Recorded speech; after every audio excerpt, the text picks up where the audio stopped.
if I was to say to you, you are the historian of all things HBO World Championship Boxing.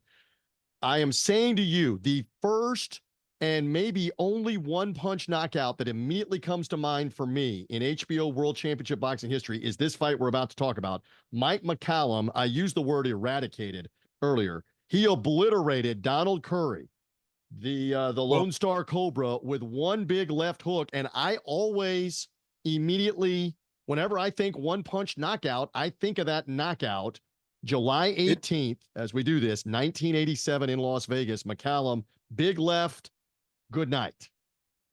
All right, I hear what you're saying about that, but and that's an amazing knockout. It's two great fighters. They're both in the Hall of Fame.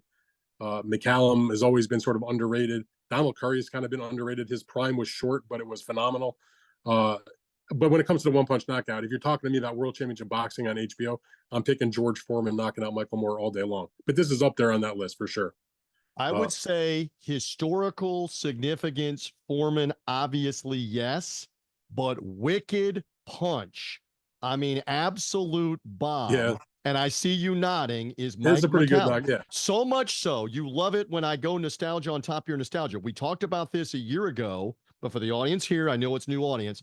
We had the legendary Barry Tompkins, who called so many of those fights for almost a decade on HBO. He told us on this podcast, I see you smiling already because you know what's coming, that night he's on the call with Larry Merchant and Sugar Ray Leonard, and he had brought a date, not his wife. He later married another woman a few years later, but he brought a date that night, and he got her seats. HBO got her seats behind him in the Caesar's Palace Sports Pavilion.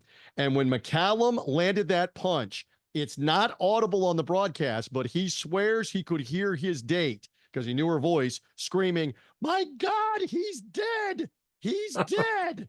And he's like in the middle of saying, "I don't think Donald Curry can get up," or whatever he's saying. And he can hear her in the background screaming, "Ah!" She's not even a fight fan. He's dead. It's that, kids. YouTube it up. If you've not seen it, go see McCallum and a one-punch bomb on Donald Curry. Wow. So this was first of all, Curry was actually, I had actually looked this up because couldn't remember exactly, and I knew we were going to talk about the fight. Curry was actually the 2-1 favorite in the fight, which actually, thinking back on it, sort of didn't make a lot of sense to me. But that was the type of respect that Curry had. Remember when he was in the welterweight division, he was, just buzzing everybody. The Lone Star Cobra, just a really, like, people considered him to be like maybe the number one pound for pound guy, but it was a short period of time. That's the thing about Curry. He's a little bit. It's a little bit, I can't say controversial is maybe not the right word, but there's a lot of division about does he belong in the Hall of Fame or not? Mm-hmm. And those who say he should be, they look at the prime and just talk about how absolutely spectacular he was for a brief period of time. Kind of Meldrick Taylor-ish, if you will, but at least Curry got the job done and was able to unify the division. He did beat Starling to unify the WBA and the IBF. Wasn't necessarily undisputed, but then he went on a series of defenses where he was knocking his opponents out, fighting, pretty much the best guys of that time. Couldn't get a fight with Sugar Ray Leonard. He tried to goad him into it at various times, couldn't get him in. But eventually he moved up to the junior middleweight division, and then he met his match, obviously, when he met McCallum. Now, he had become undisputed in the welterweight division at the tail end of his time in that weight class because he had beaten Milt McCrory on a 2-round knockout. Now, that's back when there was 3 titles. That was to unify the 3. And then he suffered that huge upset loss against Hunnigan that forced him up to junior middle. Well, and the knockout of McCrory is spectacular as well. He landed his own big left hand, and that's a Kronk fighter. That's an Emmanuel Stewart fighter.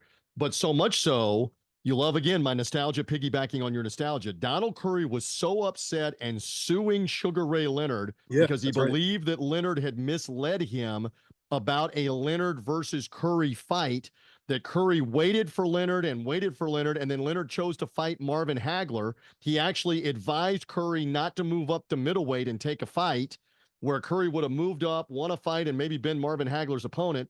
He was trying to get Sugar Ray Leonard kicked off the HBO broadcast all the way up until the day before the fight, and HBO put their foot down and said, "No, that's our paid analyst. That's our guy. He's calling the fight." And I still remember, because you can go back and watch this on YouTube, when the fight is over, after Curry got laid out, Larry Merchant looks I think it's Larry Merchant, looks at Sugar Ray Leonard and says, well, case closed on the lawsuit probably now. After that, it has a funny But way the thing is, of working out. when he lost the welterweight title, Curry did to Hunnigan, he then did what most champions do when they lose their title, undisputed especially. He went to the next weight class. He won a couple of fights. Cool. You know, the interesting thing is the 2 fights that he won when he got to junior middleweight were both, and this is like a crazy stat. He lost 2 fights in a row by 5th round disqualification. Like the opponent was disqualified, both of them in the 5th round. Because one of them was headbutts, right? One of them was headbutts. Yeah, exactly. It was like, it was all busted open. And then he got the shot at McCallum. So going into the fight, even though he hadn't had a big win necessarily in that weight class, I think most people pretty much considered McCallum and Curry to be the top 2 guys in the division. And there's a reason why Curry was the betting favorite anyway. And McCallum, who was always sort of underrated, this was a fight. This is a win in my mind that it has aged better than maybe what it was at the moment, because McCallum didn't get a chance to fight Tommy Hearns. He also didn't get a chance to fight Sugar Ray Leonard. So these were like the 2 guys that a lot of the bigger names were sort of avoiding, I guess, and they got a chance to fight each other. And as you mentioned, it was a spectacular knockout, and it was just a, you know, I can't say it was a great fight, but it was just a great performance. I mean, it only lasted, you know, into the 5th round, and the scores were kind of all over. You had one scorecard that had it, you know, 4-0. The other 2 were very close, 39-38 on the other 2 cards.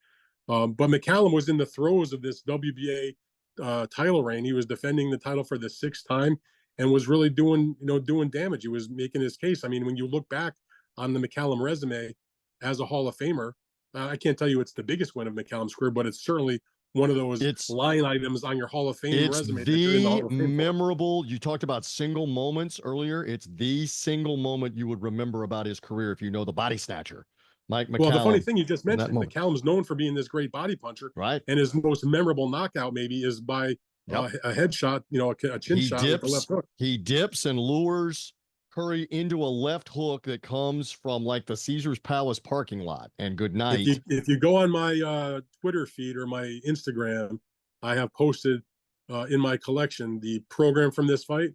Not that easy to come by, and the poster for this fight, which is a bitch to find, but they are safely locked up in the Rayfield archive. There we go.